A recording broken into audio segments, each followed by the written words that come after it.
Muito presente na minha vida desde 2014, quando eu comecei a minha carreira universitária como professora de canto nos cursos de licenciatura em música.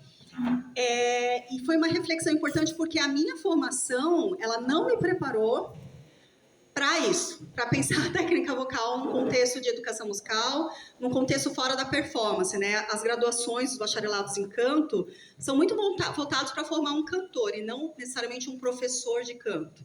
E os cursos de licenciatura, muitas vezes, tratam a técnica vocal como algo para o educador, e não pensando em instrumentar o licenciado, né, o professor de música, para que ele ensine canto, ou que ele instrumentalize o seu aluno na área do canto. Então, eu acho que é uma questão importante para a gente refletir aqui, porque vocês todos serão futuros professores de canto, e vão acabar, de canto não, de música, e vão acabar trabalhando com voz em algum momento. Gente, vamos começar com alguns mitos sobre o canto, né? O canto na nossa sociedade, ele está muito, eu acho que vocês já devem ter passado por isso, né? Ele está muito embebido nessa ideia de talento, de que é algo que você nasce com talento, ou você nasceu com voz para isso. Já ouviram isso? Ah, você não dá para cantar, não. Sua voz é muito feia. Ah, você é muito desafinado. Tem um imaginário coletivo sobre a voz de que ela é um dom. É algo que alguém vai lá e recebeu de nascimento e acabou, né? Também tem muito um ideal de que o canto ele é algo natural, da naturalidade, que se você chega numa sala de aula com crianças e você dá uma atividade, todo mundo vai conseguir cantar, porque todos são capazes de cantar da mesma forma. Então também tem isso. Ao mesmo tempo que a gente age falando que o canto, para você ser um cantor, você tem que ter talento, às vezes a gente usa o canto em atividades de ensino de música de forma, assim, todo mundo vai conseguir cantar, né? Já passaram por isso também? De ir no estágio, e aí o que eu vou fazer? Não tenho flauta, não tenho instrumento, vou fazer o quê? Vou botar as crianças, vou botar todo mundo para cantar. E aí a gente percebe que não é todo mundo que consegue lidar com esse instrumento. A gente já vai falar sobre voz enquanto instrumento. Outra ideia muito comum na educação musical é entender que essas atividades que a gente faz no contexto de sala de aula, envolvendo canções, e muitas vezes no contexto da educação física, já viram? Uso de ciranda na educação física, que isso não é canto, que isso é atividade de música, educação musical. E aí a gente não olha para a necessidade de ensinar essas pessoas a usarem esse instrumento, porque é algo natural, todo mundo vai conseguir fazer, né? Também essa ideia de que a afinação ou você tem ou você não tem. Então, da gente categorizar a pessoa como desafinada ou afinada como algo categórico, não é algo que ela possa aprender a afinar, né? Então, tem muitas pessoas que deixam de cantar e falam, não, eu sou muito desafinada. E não, a pessoa, eu estou aprendendo a tocar flauta, eu ainda toco desafinada. A gente olha a voz como uma coisa mais, assim, característica, né? Eu sou assim. E também que as atividades cantadas, mesmo quando a gente considera que o que está acontecendo em sala de aula é canto, a gente acha que a gente não precisa trabalhar técnica vocal para isso. Que é só afinação, ritmo, corpo, mas técnica vocal é algo só quando você vai trabalhar com cantores. No máximo, canto coral. Tá? Então, essas são algumas ideias no campo da educação musical que eu contesto bastante, né? E que eu acho que podem tornar atividades envolvendo canto muito mais eficientes, muito mais prazerosas para os alunos, se os educadores musicais entendem minimamente que instrumento é esse que vocês estão usando nessa atividade, tá? Trouxe aqui alguns exemplos de atividades comuns. Então, essa aqui é uma atividade baseada no Kodály, tá? Onde a voz é utilizada.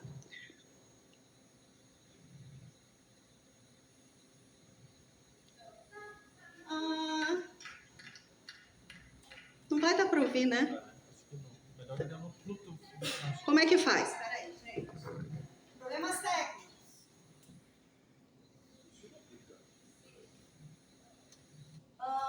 E aí, como que é? Liga o Bluetooth. E aí faz assim. Essas minhas coisas.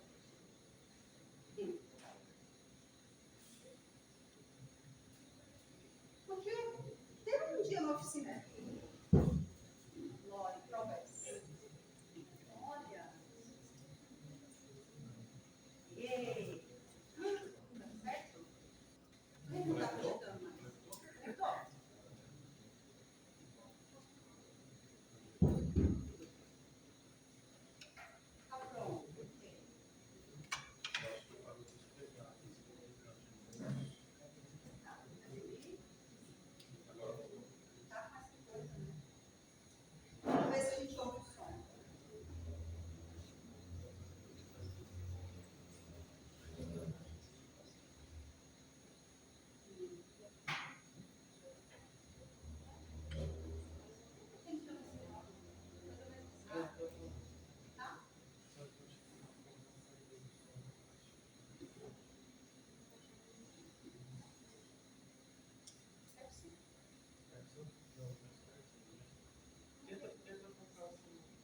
Tá? Right now, maybe I'll do it.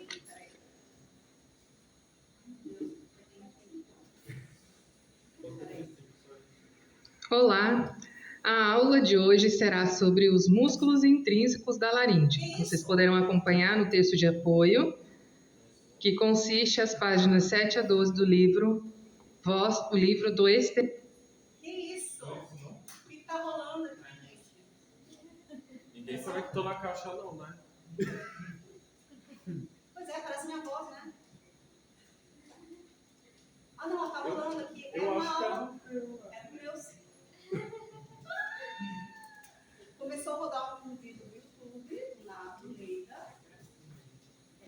vamos lá. Não desistam, gente.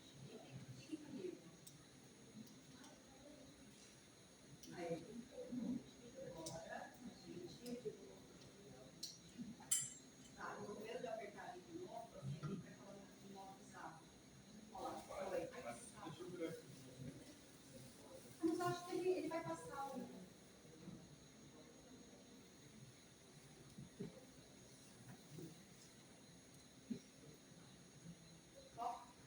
Por que ele entra nesse modo? Porque ele pode estar não você.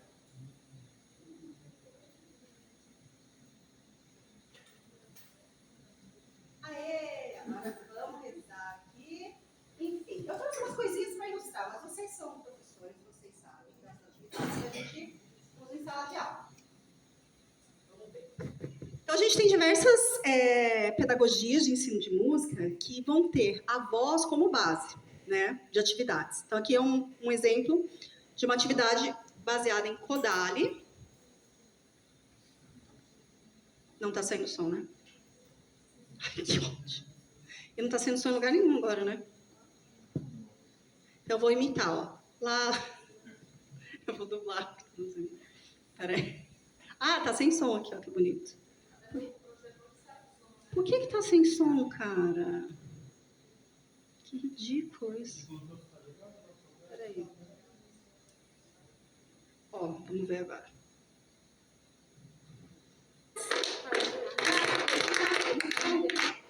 Ai, cara. Ah, que ótimo. Vamos ver se tá saindo. Tá, gente? Tá. Vai ficar assim. Natalie has a friend. I'll help you. Ready? Let's do it. Here we go. Natalie has a friend. Pizza, pizza, daddy-o. How do I know it? Pizza, pizza, daddy-o. Because she told me.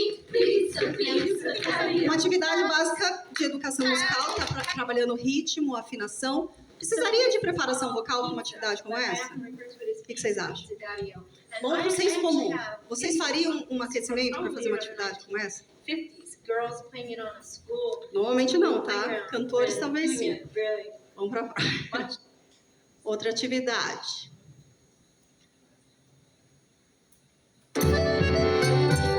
A dança do jacaré, quero ver quem sabe dançar. A dança do jacaré, quero ver quem sabe dançar. Que fácil cantar essa melodia. Pra lá, rebola pra cá, que abre um botão assim. Mexe o rabo e nada no lago, depois dá a mão pra... Claro, aí a gente tá, olha que legal, vamos levar essa música aqui para a sala de aula. Aí bota as crianças para cantar. Muitas vezes a gente não vai ter esse resultado aqui. Até aqui já está desafinando. Quem está afinado é a, né? Às vezes a tessitura não está adequada para a criança, né? Tem várias questões envolvendo técnica vocal que às vezes a gente não considera nisso, né? Então aqui também um exemplo de uma atividade que às vezes a gente realiza sem pensar, e se eu fizesse um aquecimento de 10 minutos, como que ia ser? Como que isso iria mudar essa experiência, tá? E aqui, gente, é só para ilustrar como a gente vai ter metodologias de ensino de música como do Martenot, onde o canto é basilar, tá? Então aqui é um exemplo.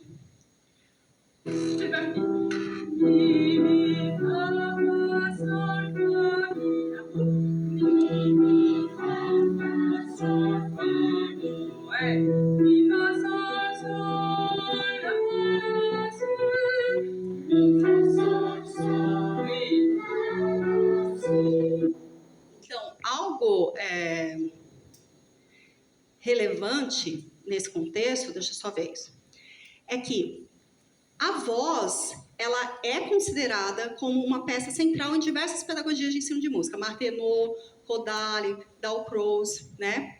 Então, se entende nos estudos sobre educação musical que a voz, ela é um elemento que, assim como o ritmo, é central para essa incorporação das sensações, da percepção, né? Mas a gente, às vezes, usa a voz como um recurso, sem entender ela como um instrumento. Então, a ideia da voz como instrumento, né, às vezes, ela não é muito elaborada no contexto da educação musical. Então, quando você vai, por exemplo, usar o violão, fazer uma atividade de violão com seus alunos, provavelmente você vai entender que vão ter pessoas que não vão conseguir tocar, porque elas não sabem. E você vai ensinar essas pessoas a tocar violão. Você vai fazer uma atividade com flauta, você vai ensinar. Se você vai usar um instrumental orfe, você vai ensinar. Mas com a voz, a gente parte do pressuposto que a pessoa já sabe, né? Então, assim como a gente aprende a tocar o violão, a gente aprende a cantar. E muitas vezes as crianças, os adolescentes que já têm facilidade de cantar, elas aprenderam isso ao longo da vida delas. Nas experiências na infância, com a família. Foi uma habilidade adquirida pelo seu contexto e pela sua história, né? Pensando na voz como instrumento, a gente também quebra algumas ideias de que a voz é talento. Se ela é um instrumento, a gente pode ensinar. Assim como a gente pode ensinar flauta, violão, para qualquer pessoa. Vão ter limitações, vão ter pessoas que vão ter mais dificuldade, mas você vai conseguir ensinar o básico desse instrumento, né? E para a gente ensinar um instrumento, a gente tem que reconhecer como ele funciona. Então, como que eu vou ensinar violino se eu não sei como funciona a afinação do violino, como que eu seguro o arco? A voz é a mesma coisa, né? Então, o básico para a gente trabalhar a voz no contexto da educação musical é a gente reconhecer esse instrumento. Deixa eu dar uma olhadinha aqui. E aqui, gente, um pouquinho do nosso instrumento. Calma.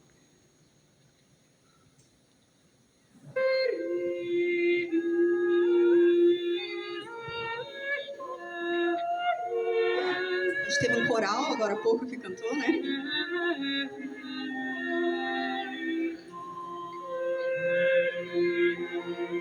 Então, esse é um instrumento que a gente tem dentro do nosso corpo que faz muitas coisas, né?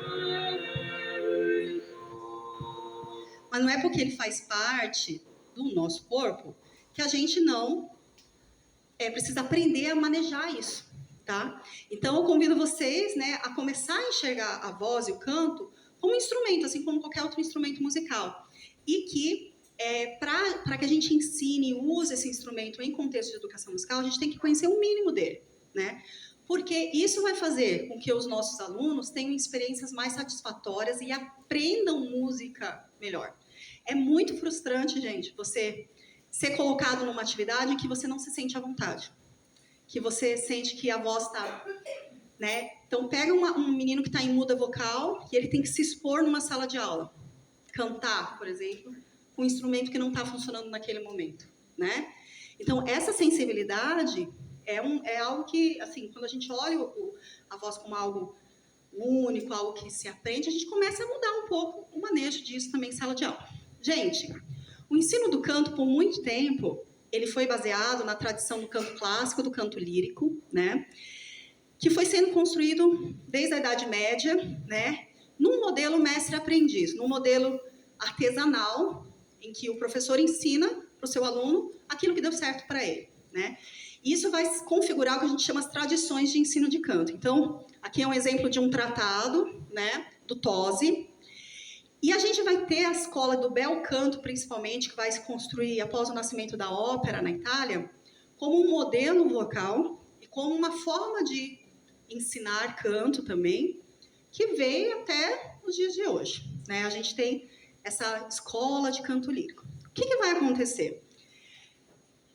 Todo esse aprendizado foi feito a partir de tentativa e erro.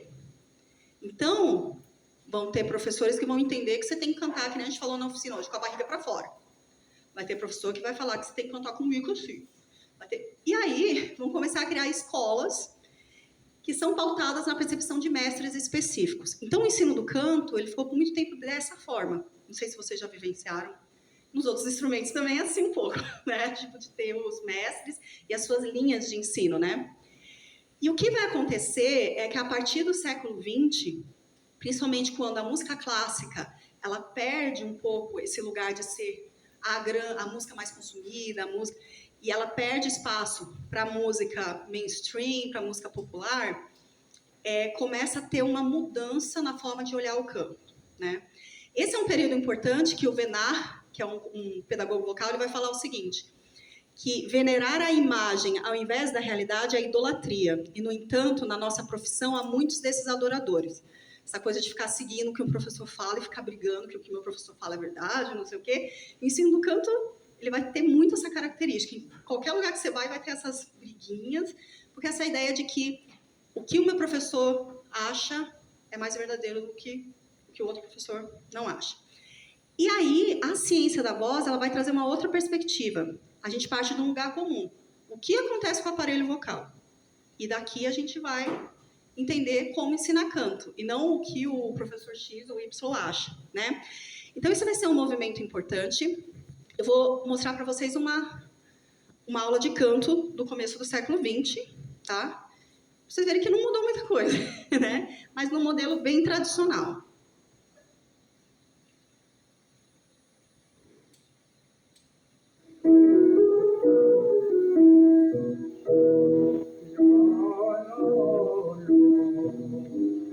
Então, essa forma de se estruturar vocalizes, isso já vem de alguns séculos, né? E a gente continua replicando isso. Então, isso é uma tradição, né?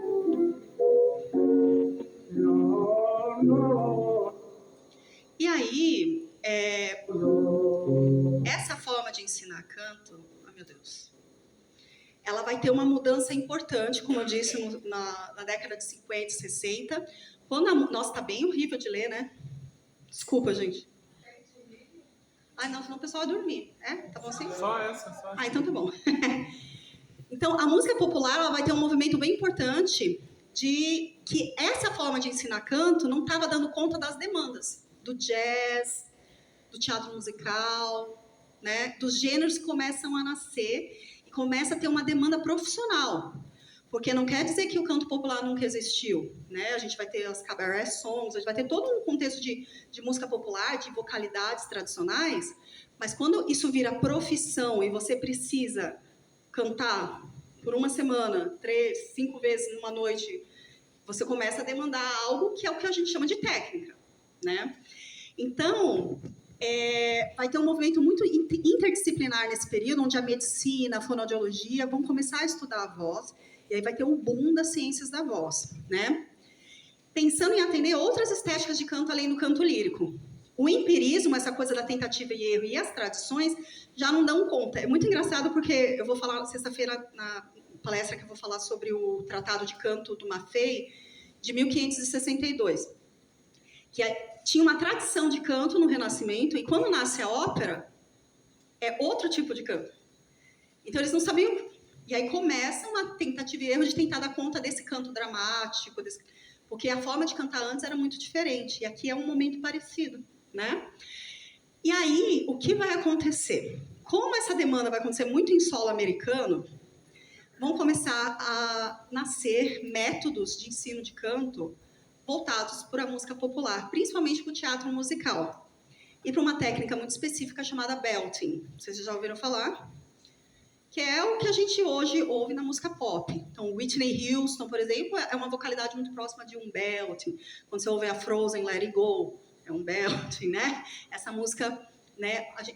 Algumas pessoas associam até a vocalidade de Elis Regina, né? Que teve influência do teatro musical dessa época também.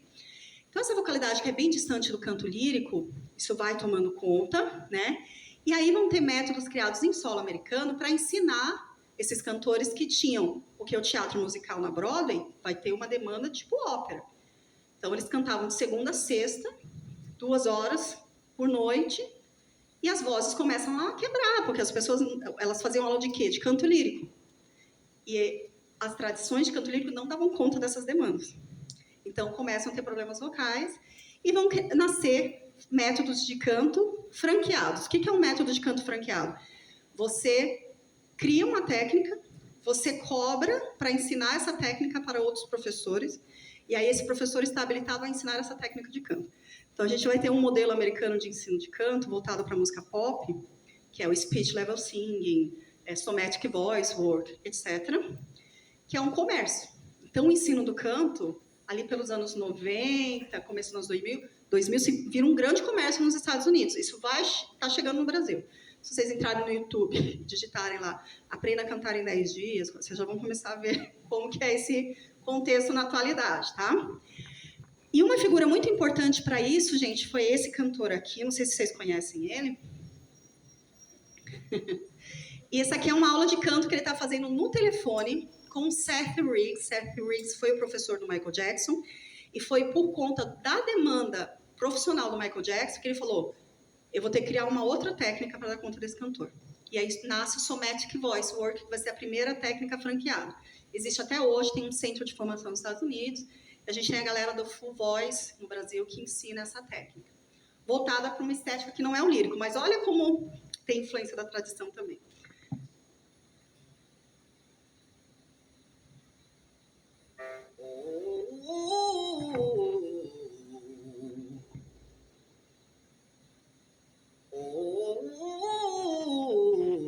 A estrutura dos vocalistas é bem parecida com o que a gente viu antes, né?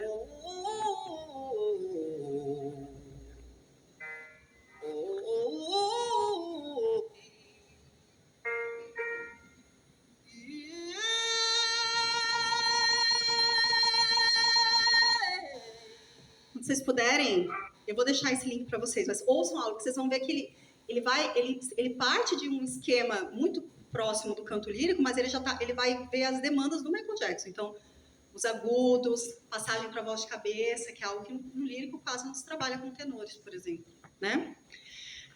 E aí, gente, o que a gente tem atualmente é um choque de perspectivas, tá? Então, a gente vai ter pedagogias vocais tradicionais provenientes muito do canto de tradição clássica. Aqui, vocês têm um ambiente muito influenciado pela música clássica em Manaus, né? Que vai se basear o ensino do canto nessa relação mestre-aprendiz, onde o professor, com a sua expertise, ele vai passar aquilo que deu certo para ele dentro das suas escolas de ensino de canto. Nessas estéticas, nessas tradições, é muito comum que o professor vire uma referência sonora. Então, o aprendizado ele acontece muito por imitação, né? Imitação no modelo vocal, imitação de um padrão de sonoridade. Há muito uso da observação, que isso vai fazer com que você consiga imitar, né, a pronúncia, como a boca está, como que estão as costelas e o corpo. Há muito uso de metáforas, porque como é um ensino muito baseado na experiência, né, pensa na voz brilhando aqui, pensa que tem algo flutuando, pensa que... Então, tem muito uso das metáforas para comunicar, é uma sensação que é muito única, né? Então, o canto, como ele está trabalhando aquele instrumento interno, não consegue falar, estique a sua prega vocal e faça, né? Você tem que usar metáforas para isso. E é muito comum que essa forma de ensino, ela seja baseada no resultado final. Então, você quer que o cantor tenha aquele som e você vai buscar essa sonoridade, né? Atualmente, a gente tem o que a gente chama das pedagogias vocais contemporâneas, que elas vão ser baseadas num paradigma mais científico, tá? Vão estar pautadas no estudo da anatomia e da fisiologia, e aí isso vai gerar um boom, que é por isso que os métodos franqueados americanos surgem, que todos podem aprender. Porque a partir do momento que eu sei como mexer o músculo tal, pronto, aprendeu a cantar, né? São pedagogias que muitas vezes estão muito carregadas de cientificismo, então estique o seu CT 50%, alongue o seu TA, levante o palato, e começa uma linguagem meio científica para dar hoje a gente vê vários coachings usando isso, né? Tipo, usam um linguajar pseudocientífico, daí a pessoa acredita e fala, então é isso aí, agora eu vou conseguir fazer meu agudo, porque levantei o palato, a língua, não sei o que, o músculo tal. Só que essa pedagogia vocal contemporânea vai gerar o que a gente vê hoje, que é aprenda a cantar em 10 dias. Tem uma voz bonita em 5 minutos. Umas coisas assim, né? Mas porque parte no pressuposto de que eu sei mexer aqui e aí todo mundo pode fazer. Tem um lado positivo, mas percebam que tem um lado muito comercial disso tudo também. Então, a gente está nesse choque de perspectivas. Não quer dizer que os professores estão aqui ou estão aqui, né? Eu acho que eu estou meio no meio, assim, sei lá. Mas são perspectivas, né? E aí, gente, a gente vai ter o que a gente chama de pedagogia vocal baseada em evidências, que é uma perspectiva que vai entender que para a gente ensinar canto, a gente tem que se basear nas pesquisas, ler sobre o que está sendo pesquisado sobre voz, quais são as descobertas, o que é voz de peito, o que é voz de cabeça. Se a gente quer usar esse instrumento em sala de aula, a gente tem que ler o mínimo sobre isso, né? Então, ver o que é cantar, o que é isso, né? E aí, também tem a expertise do professor. Então, não é só, eu vou ler o livro, agora eu posso ensinar canto. Para ensinar canto, você tem que ter passado por um processo de aprendizado de canto. Então, é muito comum a gente encontrar professor de canto fonoaudiólogo que nunca cantou na vida. Mas ele sabe todos os ajustes, ele sabe todos os músculos. Mas ele não tem expertise do canto. Ou do ensino do canto, né? Então, sim, o professor vai ter uma experiência, né, que vai ajudar ele a ensinar também. E, ao mesmo tempo, com base no qual é o objetivo desse aluno. Eu quero cantar rock. Não, a sua voz é para isso, né? Não, você não pode cantar isso, porque para mim você tem que... Então, hoje a gente entende o ensino muito nessa junção, nessa tríade, né? A minha expertise, a pesquisa e qual é o objetivo desse aluno. Às vezes esse aluno quer cantar música antiga, eu passei por isso, eu queria cantar uma música renascentista. Não, tem que cantar Puccini. Eu lá cantava e aí para voltar era muito difícil, né? Então, a gente olha um pouco mais dessa forma, nessas novas perspectivas. E o Brasil, gente? A gente tem mudanças recentes importantes, né? A gente ainda tem a primazia do canto lírico nas universidades, nos conservatórios, né? Por uma questão histórica. Então, a maioria dos cursos universitários no país tem professores de lírico, porque são professores que chegaram antes a nível de graduação, pós-graduação, porque a galera do canto popular vai aprender isso fora da universidade, né? A gente vai ter, nos anos 90, a criação do primeiro curso em música popular, canto popular na Unicamp, e atualmente a gente tem isso um pouco mais espalhado, mas assim, ainda de forma bem incipiente, né? A ciência da voz no Brasil ficou muito na mão da fonoaudiologia, porque ela chegou aqui pelas fonos. Então, a gente vai ter figuras como a Mara Belal e a Silvia Pino, não sei se vocês conhecem, são fonoaudiólogas importantes do país, que elas vão dominar o conhecimento de ciência da voz por muito tempo no nosso país. Então, por muito tempo, ciência da voz estava atrelada a essas duas figuras. E hoje a gente já vê um boom um pouco maior, né, em relação a isso. As traduções de fontes essenciais para a área, quando a gente pensa a nível internacional, quais são fontes essenciais para entender a ciência da voz? É o Sandberg, é o Richard Miller. Isso só foi traduzido no Brasil em 2015, o Ciência da Voz, em 2019, a Estrutura do Canto, do Richard Miller, que são livros da década de 90. Então, o acesso para a gente desse conteúdo é muito, muito básico, né? A gente vai ter a primeira pós-graduação voltada a ensino de canto em 2020, durante a pandemia da Faculdade Santa Marcelina. E a Procanto, que é a Associação dos Professores de Canto do país, surgiu só em 2021. Então, a área da pedagogia vocal, essa estruturação é muito recente no país, né? Isso é legal para a gente entender quem são os nossos professores de canto e de onde vem a forma como a gente ensina canto. Olhar para a história é interessante. Aqui é uma pesquisa da Joana sobre os métodos franqueados no Brasil. Então, lembra que eu falei para vocês que nos Estados Unidos tinha esse comércio, né, de formas de ensinar canto? Isso já chegou no Brasil muito forte. Então, por exemplo, a Joana Mariz, né, ela tem um workshop de pedagogia vocal, não é bem um método franqueado, mas é um grupo importante. O belting contemporâneo do Marconi Araújo foi a primeira técnica franqueada brasileira, então você vai lá, faz o curso com o Marconi, paga, aprende a técnica dele e pode ensinar a técnica dele por um período de tempo, aí depois tem que pagar de novo. É professor autorizado, essa é a lógica dos métodos franqueados. Pedagogia vocal, tem o Full Voice, que trabalha com o Speech Level Singing, que é a técnica do professor do Michael Jackson, enfim. Então, você acha isso tudo online, vocês conseguem ter acesso a esses cursos online, a maioria deles, né? E tem cursos muito interessantes, estão super atualizados, mas a gente está no país num momento de crescimento. E aí, vamos voltar aqui para a educação musical. O canto, então, como eu disse, ele é a base de metodologias ativas de ensino de música, né? Como Martenot, Kodály, né? Ao mesmo tempo, quando a gente vai para a sala de aula, o canto é um recurso muito econômico. Então, o que eu disse, você chegou na sala de aula, o que eu vou fazer com essas crianças? O que eu vou fazer com esses adolescentes? Vamos botar para cantar, né? Não tem instrumento, a gente canta. Então, é algo que o educador musical usa muito. Eu sempre vejo os meus alunos assim, eu não sou cantor, professora, eu sei porque eu tenho que fazer essa disciplina. Aí chega lá no período de estágio, professora, então, estou fazendo um coral, você pode me ajudar aqui? Eu sempre falo, vocês vão precisar de mim daqui a 2 anos, aguarde. Né? E o canto coral, gente, como um recurso, assim, base, se a gente for pensar as primeiras formas, lá, Guido d'Arezzo, entendeu, de ensino de canto, tem a ver com o canto coral.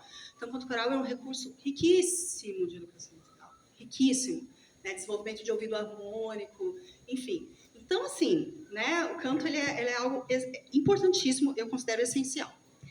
E aí, gente, vamos então para a parte, né, que eu quero tentar passar um pouquinho de informações assim para cutucar vocês. Como que funciona o instrumento voz, né? Então, se você quer usar a voz em sala de aula, o que eu acho que é básico que você precisa saber, tá? A voz, gente, ela é produto, então, de 3 subsistemas importantes.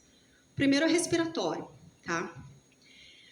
Então, a voz ela vai ser produzida pela vibração das pregas vocais que se encontram aqui na laringe. Coloquem a mão aqui no gogozinho de vocês. Então, né, as vozes agudas, sopranos, contraltos, mesos vão ter um gogozinho menorzinho. As vozes graves, tenores, baixos, barítonos vão ter um gogozão, depende. Né? Façam assim. Sentiram que tem uma vibração aqui? Então, aqui dentro da nossa cartilagem tireoide, a gente tem as pregas vocais vibrando. Quem faz a prega vocal vibrar é o ar. Então, o ar que sai dos pulmões, ele vai funcionar como um fole, tá? Como um fole. Esse ar vem e vibra as pregas vocais. Então, a prega vocal ela vai funcionar como um diapasão, é a fonte sonora. Plim! Só que essa frequência aqui e seus harmônicos, ela vai precisar da caixa de ressonância, que é o trato vocal, é a boca e às vezes o nariz, bastante o nariz, nossa região aqui, para ressoar esse som. Então, a gente tem respiração, fonação e ressonância. Então, a voz, ela é um instrumento que vai usar essas estruturas para acontecer. Entender como cada uma dessas estruturas acontece vai habilitar vocês a ensinar minimamente como cantar. Se vocês querem usar isso para educar musicalmente, tá? A voz, a gente tem 2 modelos importantes para a gente entender a voz. Primeiro é o modelo fonte-filtro linear, que vai entender aquilo que eu falei para vocês. As pregas vocais, elas vão produzir um espectro sonoro. Lembrem, quando a gente produz um som, né, a voz principalmente, eu não tenho só a frequência fundamental, né? Eu tenho a frequência fundamental e todos os seus parciais, os harmônicos. Então, quando eu canto aqui, eu tenho a fundamental e todas as outras notinhas juntas. Esse conjunto de frequências, ele vai passar pela minha boca, ele vai ser filtrado. E aí a voz vai poder sair assim. Ou vai poder sair. Com alterações que eu faço na minha boca. Vamos sentir isso aqui, ó. Façam um O, bem redondo assim.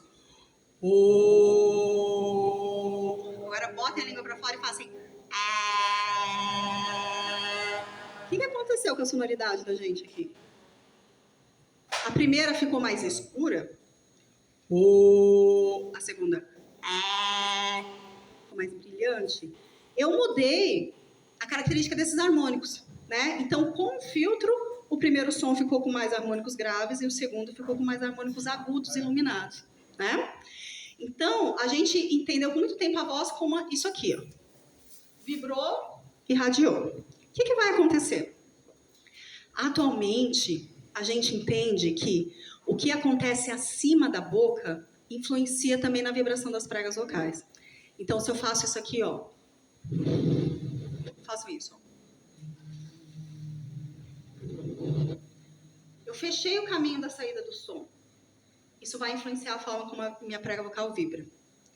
eu vou explicar depois, mas em resumo, a minha prega vocal vai encostar uma na outra só por esse jogo de pressão. Eu aumentei a pressão em cima. Então, se eu cantar assim, façam isso. Eu estou cantando de forma econômica. Então, minha prega vocal está vibrando, mas sem tanto gasto muscular. A gente vai usar isso muito em aquecimento vocal, por exemplo, tá? Então, a gente entende que o que a gente faz no filtro afeta a prega vocal. Então, não é um processo só de vibrou, saiu. Vibrou, saiu, mas o que eu fiz aqui pode atrapalhar. Por exemplo, quando você estava cantando aquela nota... quando você fez com o Fausto aqui, que a gente falou da nasalidade. O que aconteceu? O filtro do Davi, a boca, tinha um desajuste que o som veio e deu uma... não encontrou a condição correta e voltou errado para a prega vocal. Então, ele pode ter quebrado ou desafinado por um desajuste de articulação. Então, essa é algo mais moderno atualmente para entender a voz, né? Que é a questão do excesso de nasalidade. Tudo bem? Só porque eu né, que a gente já tinha conversado. Então, vamos lá, gente. Respiração. Todo mundo já ouviu falar de apoio aqui? Se nós somos um instrumento de fole, se é o ar que vibra a prega vocal, é importante a gente entender a respiração, as estratégias, é muito importante. Então, o básico, gente, para cantar, a gente precisa de um fluxo de ar diferente do que uma respiração normal. A gente vai precisar de mais ar e manter esse fluxo estável. Então, vamos aqui, ó, fazer uma coisinha. Mãozinha aqui.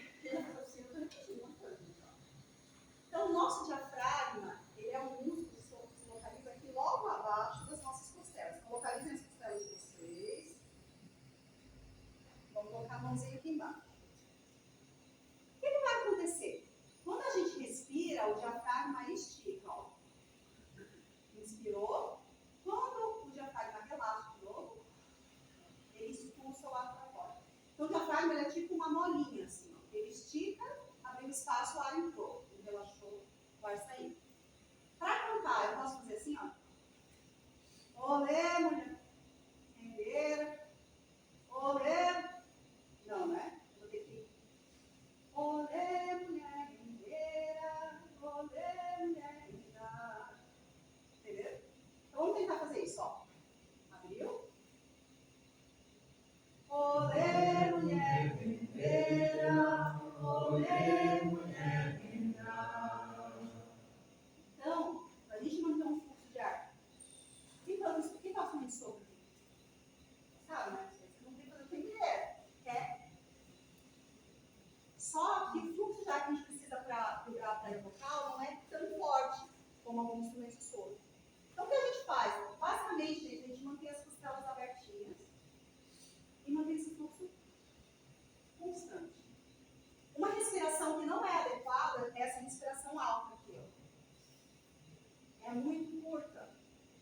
Então, se você deixa os seus alunos cantando aqui, ó, eles vão gerar tensão. Aconselho vocês a ensinarem a respiração abdominal. Se vocês não vão trabalhar muito tempo cantando, porque é uma respiração que você tem mais ar e menos esforço aqui. Coloque a mão na linha. Quando a gente for respirar, ó, sempre vai inflar um pouquinho. Inspirou? E aí, quando soltar o ar, vai para aí. Essa é uma respiração que tira a respiração aqui de cima. Não é a técnica mais que os cantores usam. Se você for ensinar canto, a gente vai trabalhar o costas no permático abdominal. A costela abre e mantém a costela aberta. Mas para um aluno aprender isso aqui vai levar um tempo. Então, se você tem uma atividade, 3 aulas de canto, na educação básica, não vai dar tempo de você fazer isso. Vai para abdominal que vai da boca. Você já vai estar ensinando algo básico, o som vai ser diferente. Vai afinar, vai tirar a tensão daqui, sabe? Vai preservar a voz do seu aluno. Né? Então, essa é uma respiração interessante para ser utilizada. Ok? O que mais? Vamos voltar. Então, o apoio é esse manejo dessa pressão subglótica que fica embaixo das pregas vocais, que tem a ver com a quantidade de ar que tem ali. Para as pregas vocais vibrarem com intensidade, com qualidade, precisa ter uma pressão subglótica adequada. Se tem pouco ar, vai forçar. Então, cantar com essa estratégia de respiração vai preservar a voz de vocês. Então, se vocês derem aula fazendo isso, façam isso aqui, ó. Abram a costela. Janeiro, fevereiro, março, abril, maio, junho, julho, agosto, setembro. Parou. Vocês já estão usando apoio. O que vocês fizeram? Encheram o pulmão e esse fluxo vai estar vibrando a prega vocal de vocês sem tanto esforço muscular. Então, essa base é muito legal de já aplicar, de já ensinar. Então, fazer atividade de respiração com os alunos de forma, por exemplo, lúdica. Por exemplo, enche o balão, esvazia o balão. Vamos fazer agora um ritmo. Aí você pode trabalhar com ritmo, você pode trabalhar com sons de bichinhos, pedindo essa consciência corporal dessa região, por exemplo, tá? Outra coisa importante que acontece nas pregas vocais, tá? As pregas vocais vão ser responsáveis por 2 fenômenos importantíssimos: voz de peito e voz de cabeça, que foi o tema da oficina de hoje, tá? Então, basicamente, e afinação. As pregas vocais são a estrutura que vão fazer as notinhas. Para que elas afinem, elas têm que estar maleáveis, sem esforço, né? Então, e com a pressão subglótica adequada, tá? Então, coisas importantes, ó. Nos graves, a gente vai estar com a prega vocal assim, ó. Nesse nível. E fortalece lá. No grave, no grave, a prega vocal vai estar parrudinha, vai estar ativa. Vamos cantar com a prega vocal assim.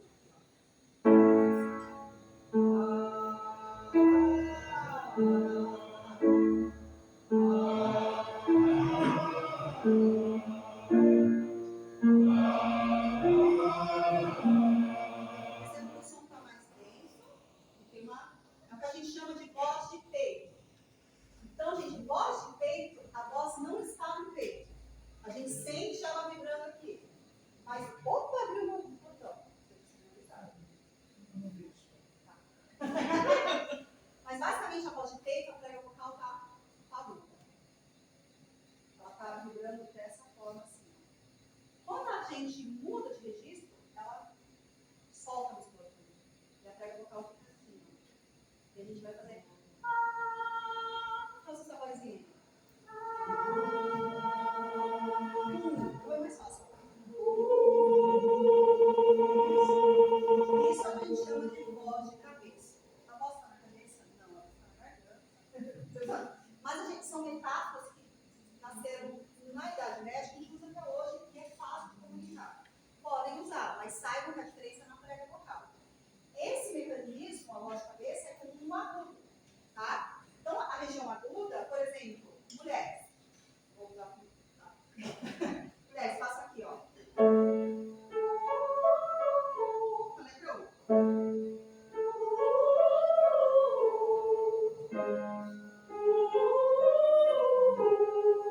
Tenores, baixos, barítonos. Faça aqui, com vozinha de cabeça. Cantava assim.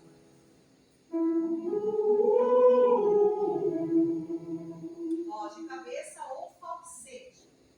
Como que é a voz de cabeça? Ó, vamos fazer voz de peito, agudo. Voz de cabeça, relaxa.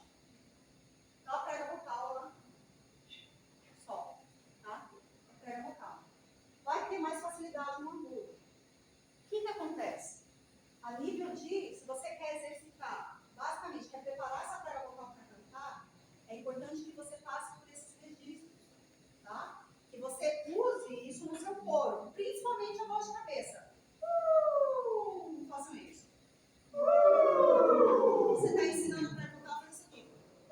Esticar. E ela precisa fazer isso para afinar. Então, usar brincadeiras com voz de cabeça já vai dar um nível de controle motor para os seus alunos.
fonação, eu estava falando para vocês.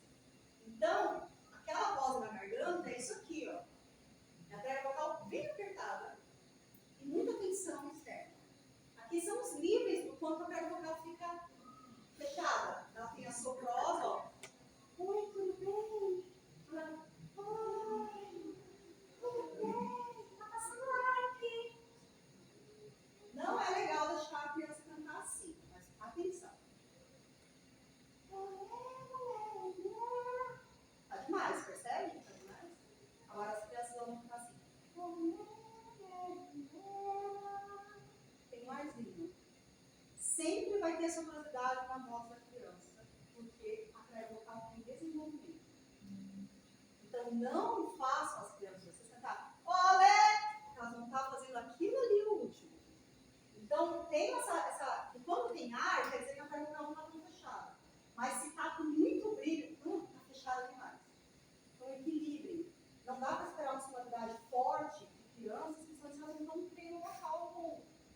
Então cuidado, assim, vamos botar as crianças para cantar na quadra, botar o adolescente que está passando em muda vocal, não vai sair. Né? Outro ponto muito importante em relação às trevas vocais é a questão da muda vocal. Eu vou mostrar, eu não sei porque eu coloquei o vídeo aqui, mas eu vou mostrar o vídeo que eu mostrei. Ah, ele está aqui. Não. O vídeo da outra apresentação de registros, esse vídeo aqui, eu acho. Ele vai mostrar exatamente isso.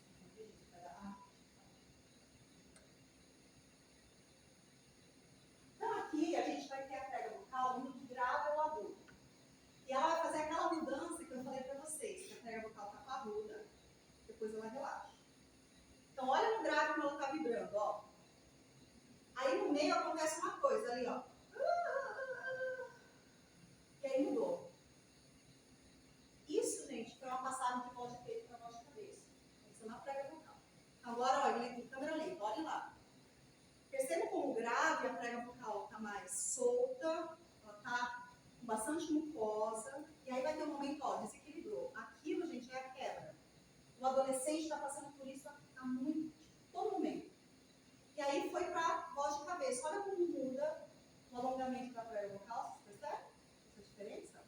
Então, aqui, gente, vou colocar só para ficar passando, ilustrando, o adolescente, ele está com um desajuste muscular importante.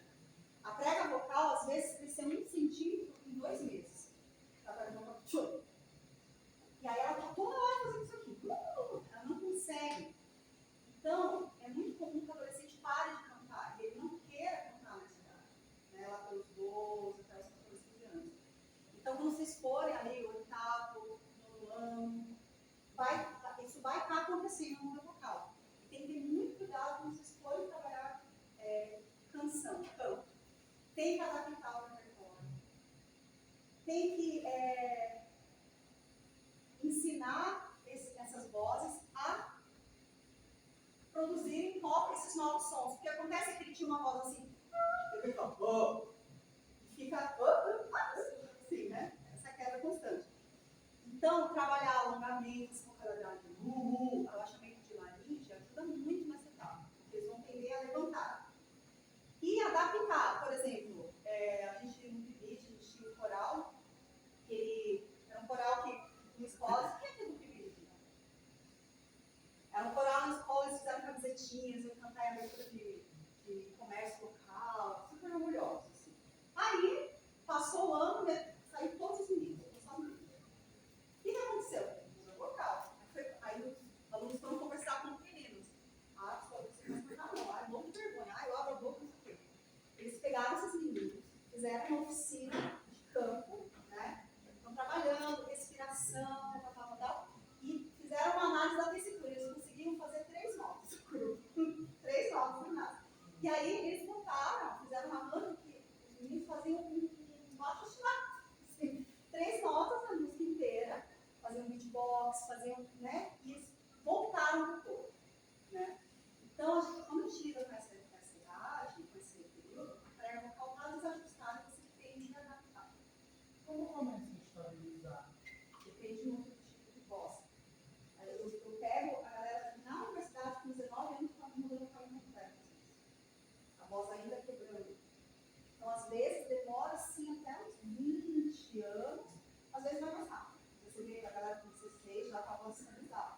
tem casos que a muda vocal demora. Eu não creio muito, sabe? Como é que seria esse exemplo de voz quebrada? Nossa.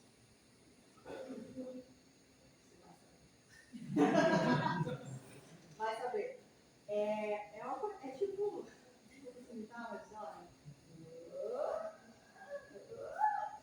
Eu não sei fazer, alguém sabe fazer? Você vê uma. Vai feito para cabeça, quase um yodel, assim.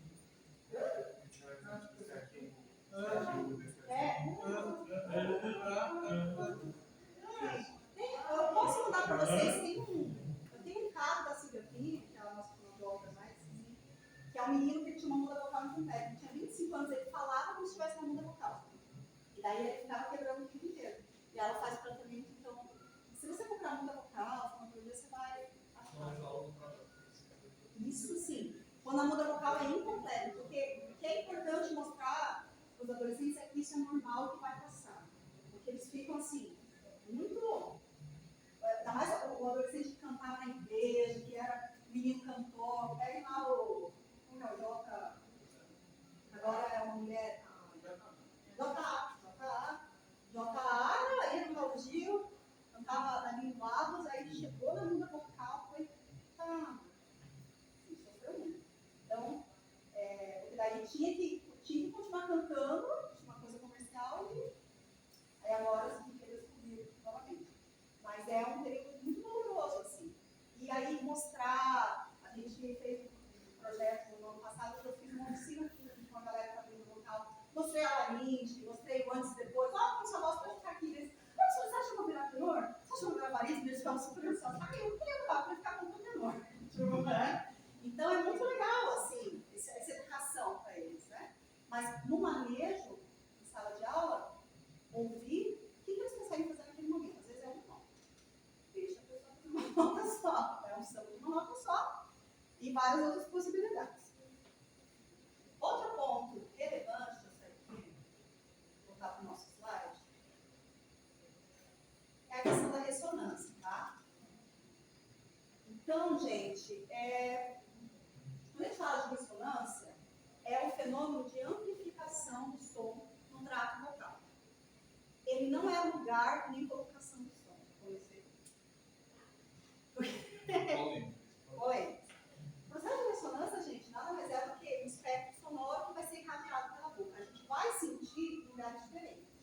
Mas não quer dizer que isso que está gerando o som. Por exemplo, botem a ponta da língua atrás dos dentes de cima. Vamos fazer um. Provavelmente vocês vão sentir uma vibração aqui no topo da face. Beleza? Vamos lá.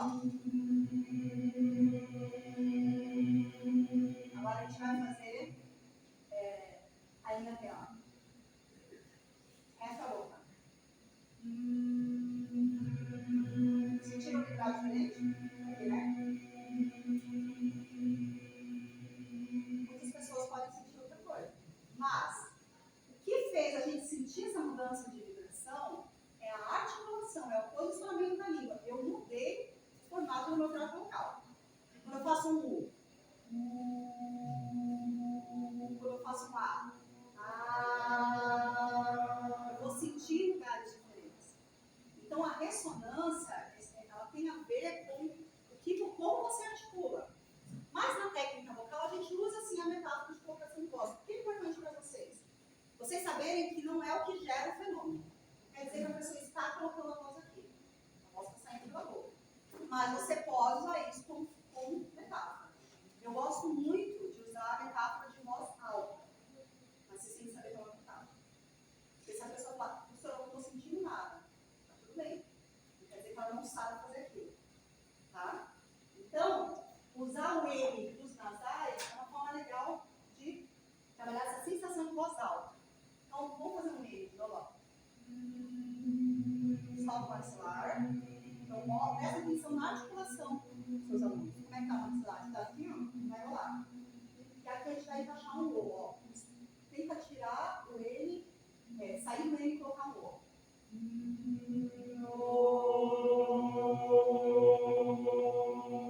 O que a gente fez? A gente contaminou a vogal O com essa articulação no N. Então, nasais, por exemplo, vamos fazer uma sonoridade mais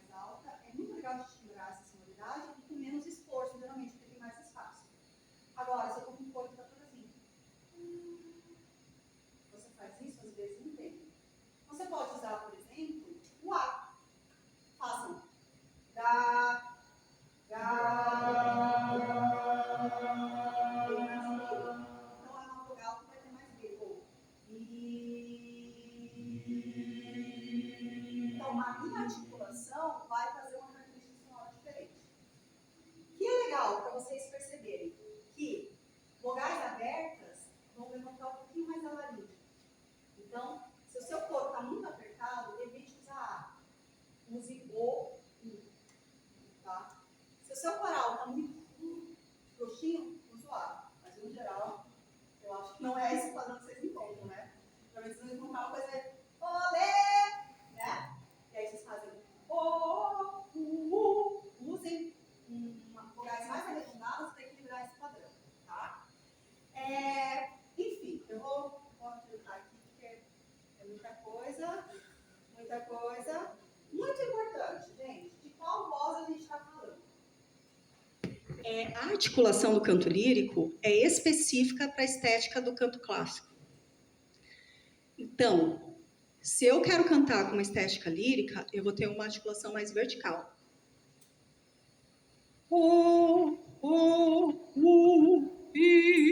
Né? Se eu vou cantar numa estética popular, eu vou ter I. É outra articulação. Olha só que interessante, ali a gente tem uma análise da articulação de cantoras líricas e cantoras de belting. Percebam como a abertura de boca é diferente? E do lado tem um espectrograma. Então, bocas assim, ó, vão ter mais energia nos harmônicos agudos. E bocas assim, mais energia nos harmônicos graves, tá? Então, de que voz estamos falando quando vocês estiverem no contexto? Entendam que sonoridade que vocês estão buscando nesse grupo, né? Vocês podem trabalhar com a sonoridade mais próxima do canto lírico. Mas às vezes não, às vezes você está cantando uma música de tradição popular. Não precisa ser canto lírico. Mas aí você vai ter que ter esse raciocínio aí de como trabalhar, né?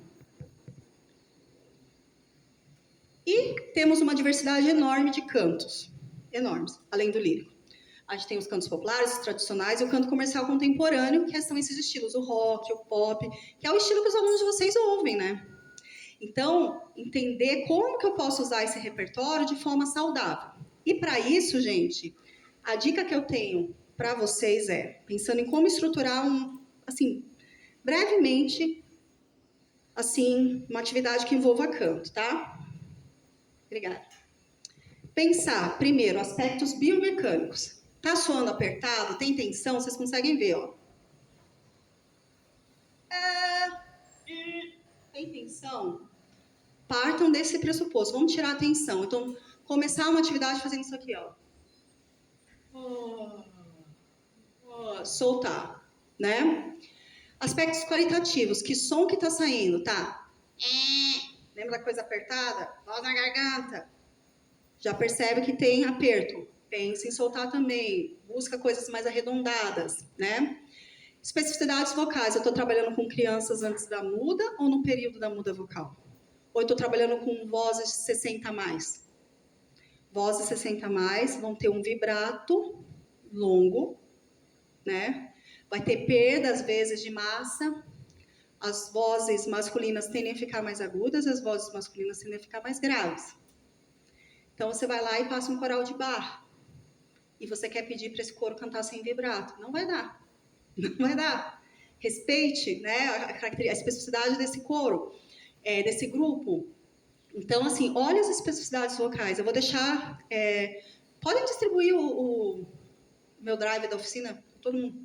Tem um texto meu sobre voz do adolescente, infanto-juvenil, que tem umas questões, umas estratégias para vocês usarem, tá? Com esse público. Tá, pulei aqui, vou pular. Muita coisa que eu trouxe para vocês. E qual é a lógica, gente? Antes de qualquer atividade com canto, a gente precisa aquecer. O aquecimento envolve o mínimo de coordenação motora de respiração e atividades que vão fazer com que a prega vocal vibre com menos esforço e qualidade. Já vou passar para vocês no esqueminha. Tem que durar no máximo, gente, 10, 15 minutos. Passou de 15 minutos já está cansando a voz. Já é treino vocal. Aí, o condicionamento, o treino, é a hora que você vai treinar o repertório. Ou exercícios de maior necessidade, né? Então, por exemplo, se você tem um coro, aqui é o momento que você vai pegar bastante com o seu coro, para trabalhar afinação, timbragem. Então, o aquecimento prepara, o treino vai gastar, mas precisa. E depois que gastou, você tem que desaquecer essa voz. Porque cantou, a musculatura já está toda, né? Gastou, está tensa. Você precisa fazer com que essa voz volte para o comportamento de fala, porque senão a pessoa sai falando, gastando muito e vai cansar a voz, tá? Então, essa lógica, aquecimento, repertório, condicionamento e desaquecimento, tá? O que eu faço? ETVSO, exercícios de trato vocal semi-ocluídos. O que são esses exercícios? São exercícios onde você vai semi-ocluir a sua boca um pouquinho. Clássicos. Faça comigo. Quando eu fecho um pouquinho aqui, eu impeço a saída do som, eu aumento a pressão em cima das pregas vocais e a minha prega vocal vai vibrar com menos gasto de energia. Então, são ótimos aquecedores. Vai fazer essa atividade como? Já. Vai lá, gente, mão na barriga. Já coordenando respiração. Encheu a barriguinha. Tô falando como se estivesse na sala de aula, tá? E... vamos ligar o motor. Quem segura mais? Então, você já está trabalhando respiração e já está aquecendo as pregas vocais. Também com a língua, né? Outros exemplos. Nasais. N. Fricativos. C.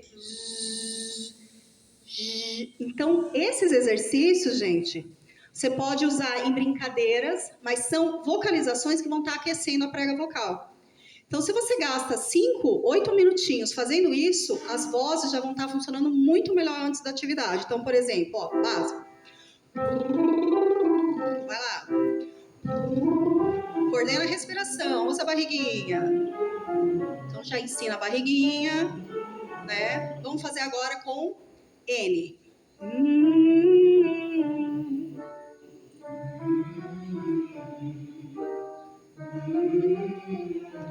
Então, os ETVSO, que é esse conjunto de exercícios que semi-ocluem, eles são os exercícios que vão aquecer, tá? Tem outros que foram criados atualmente, como esse aqui, ó. Que eu fiz com vocês. Enche a bochechona de ar. Eu aumento a pressão aqui. Ele tem uma força retroflexa, prega vocal vibra sem esforço. Se eu botar um dedinho na frente, aumenta ainda mais a resistência, ó. Se eu botar a palma da mão, aumenta mais ainda. Não precisa sair ar, tá? E se eu conecto um semi-ocluído com uma vogal, eu faço com que essa vogal venha com mais qualidade. Por exemplo, então, esse exercício é muito legal, ó. Vai lá.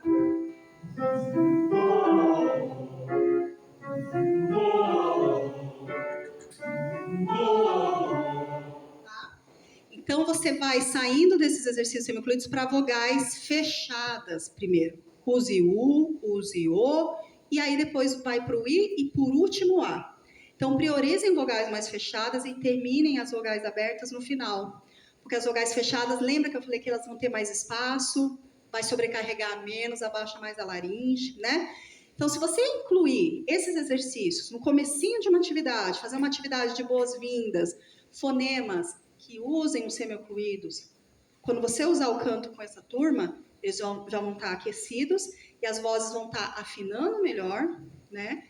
E com maior qualidade, tá? Coisas legais, usar todos os registros, por exemplo, ir do grave ao agudo, passando para a voz de cabeça com blue, por exemplo.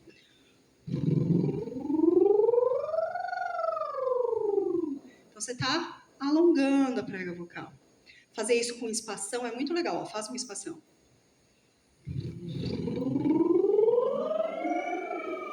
Precisa de bastante ar. Já, mão na barriguinha de novo. Você pode usar gestos, você pode usar uma no sofá, brincando, já trabalhando com questões de altura, de ritmo, né? Então, já é uma forma de...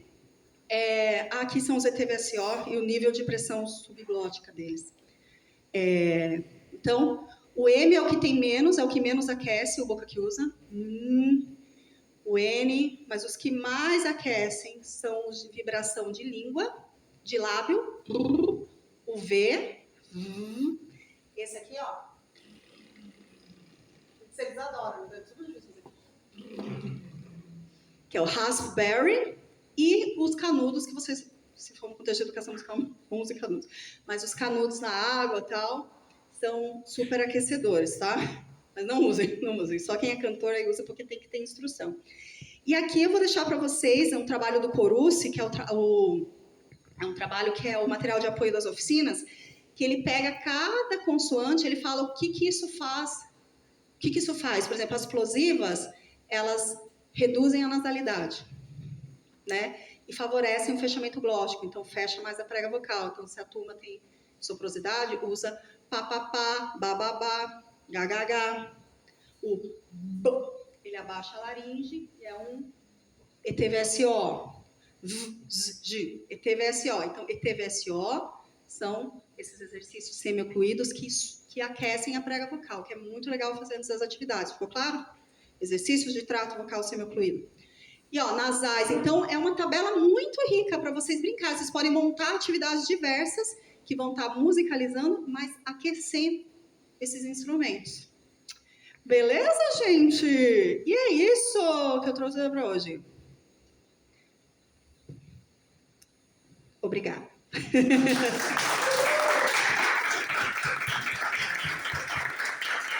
Se tiverem qualquer dúvida, me escrevam.